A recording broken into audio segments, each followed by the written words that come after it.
Prefeitura da cidade do Rio de Janeiro, Secretaria Municipal de Cultura e IBAP apresentam Bons Momentos em Família, uma série de podcasts com contos tradicionais de diferentes lugares do mundo, feita para encantar crianças, jovens e até adultos.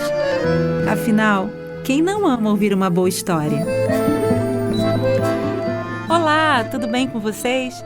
Eu sou a Luciana Azulli e estou de volta para apresentar mais um episódio desta série que não canse de visitar antigas aldeias escondidas nos livros para descobrir histórias que sempre nos ajudam a olhar o mundo pelas lentes da imaginação que alimenta o dia a dia do nosso viver. Nesse episódio, vamos conhecer um conto de origem chinesa que explica a origem do fogo e nos lança numa jornada de aventuras e autoconhecimento. Durante o difícil caminho de um jovem chinês em busca do fogo, um instrumento musical nos ajudará a sentir o calor da imaginação. E, como sempre, no final eu vou perguntar se vocês sabem o nome do instrumento. Combinado? Desejo a todas e todos uma boa história.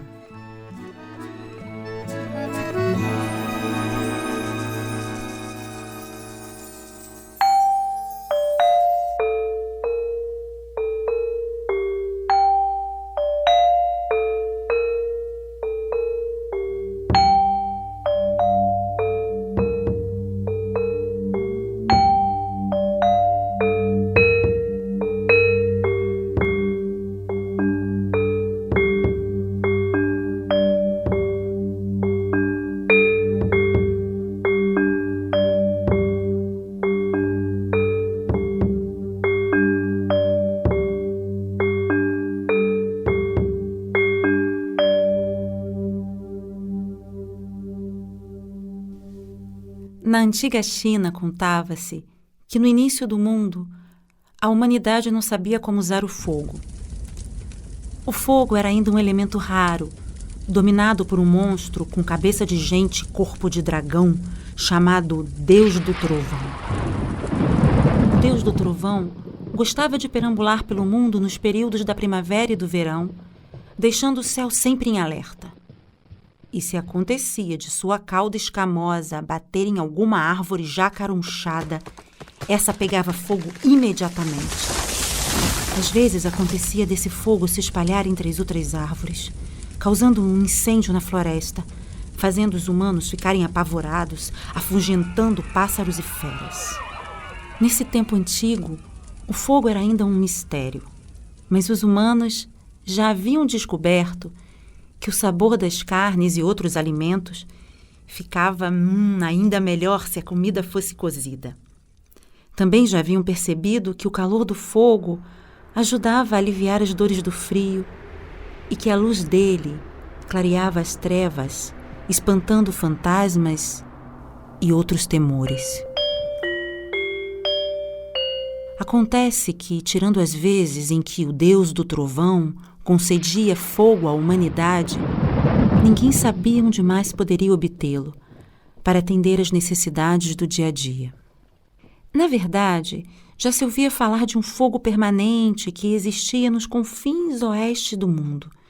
Era um reino muito distante, que não era iluminado nem pelo sol nem pela lua, mas mesmo assim vivia sempre iluminado dia a dia, sem nunca ter noite.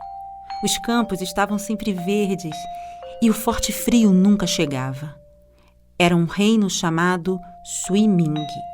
Esse fenômeno mágico acontecia porque em Suiming existia uma grande árvore chamada Suimu, que tinha um tronco tão grosso que seriam necessárias centenas de pessoas para conseguir abraçá-lo.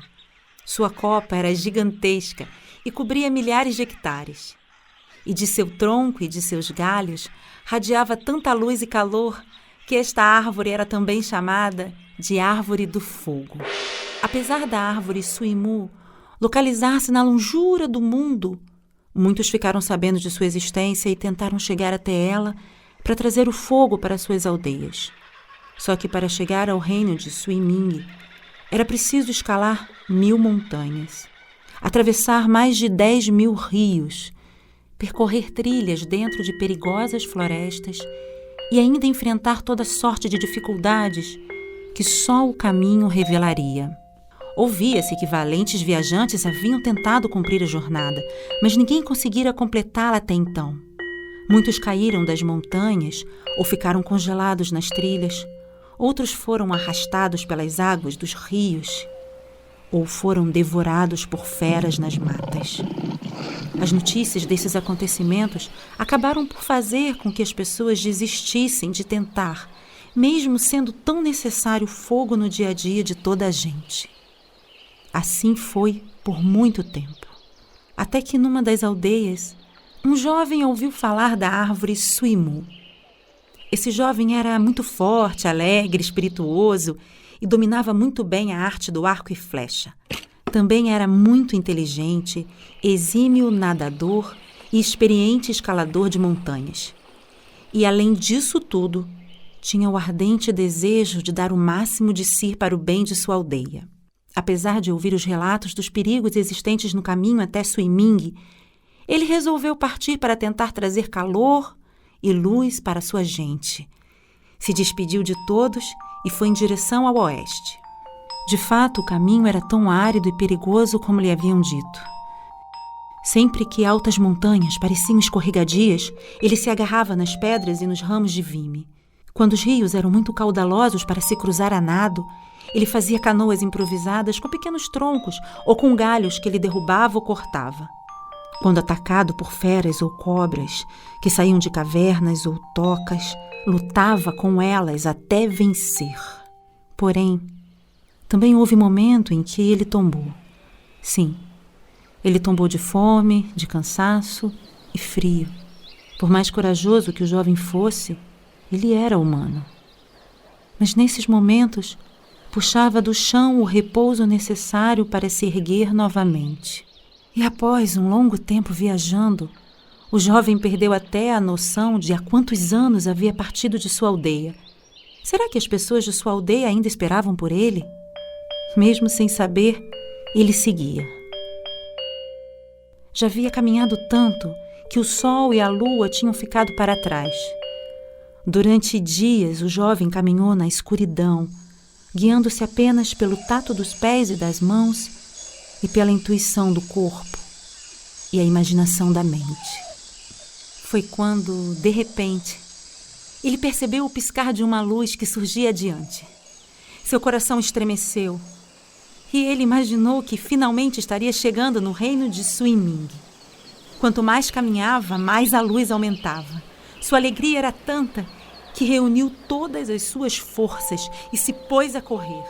Correu, até que deu de frente com uma árvore magnífica, com um tronco gigantesco, uma copa que cobria quase todo o céu e que possuía raízes imensas que desenhavam o chão.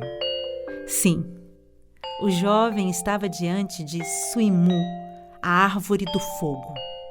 O jovem sentiu-se vitorioso. Era o primeiro homem a chegar ao reino de Suiming.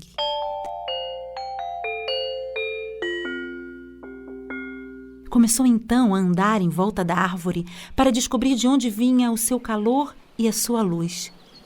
Foi quando o jovem observou, maravilhado, uma quantidade enorme de pássaros de diferentes espécies, com diferentes tipos de bico, que bicavam sem parar o tronco da árvore, fazendo com que surgissem faíscas. O jovem entendeu o que estava acontecendo. Ele subiu na árvore, cortou alguns ramos e fez pequenos blocos de madeira. Depois começou a friccionar um bloco contra o outro. E dos blocos começaram a sair faíscas.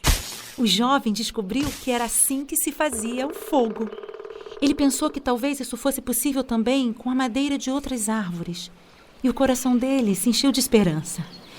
Explodindo de alegria com a sua descoberta, o jovem voltou para sua aldeia. Ao chegar, foi recebido de forma festiva, pois foi o primeiro a retornar de tal jornada. De volta à sua gente, o jovem ensinou a todos como fazer fogo, e dali por diante muita coisa mudou. As pessoas puderam cozinhar os alimentos e criar novas maneiras de comê-los. Também passaram a fazer tochas e a poder enxergar melhor no escuro. Quando o inverno chegava, puderam se aquecer em fogueiras E durante muitas noites, foi ao redor delas que o povo sentava para ouvir as histórias contadas pelo jovem que havia feito a perigosa viagem. O tempo passou e os humanos foram descobrindo outros métodos para se obter fogo, mas a viagem do jovem não foi esquecida pelos mais antigos, que, como um gesto de gratidão e respeito, passaram a chamá-lo de Suirinchi, o deus descobridor do fogo.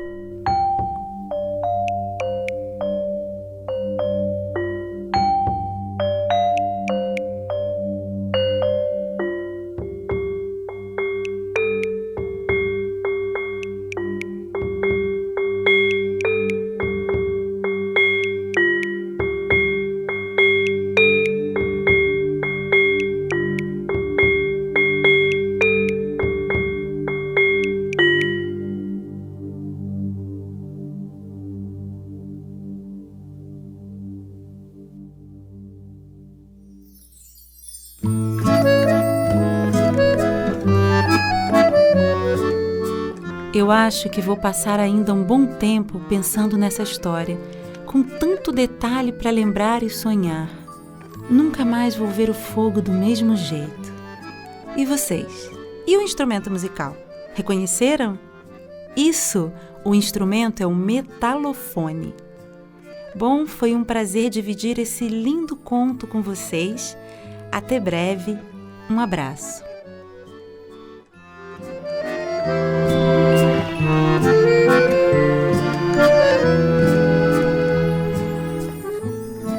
Curadoria Ana Brits. Roteiro e narração Luciana Zulli. Gravação de voz Márcio Dornelles. Trilha musical Rodrigo Ferreiro. Sonoplastia e edição final Gustavo Correia. Ilustração Renato Marques. Design gráfico Marlos Vaz. Produção artística Magalona Produções. Patrocínio Prefeitura da Cidade do Rio de Janeiro, Secretaria Municipal de Cultura via incentivo do ISS. Empresa incentivadora BAP. Apoio Grupo Rian. Realização Aloha Consultoria e Eventos.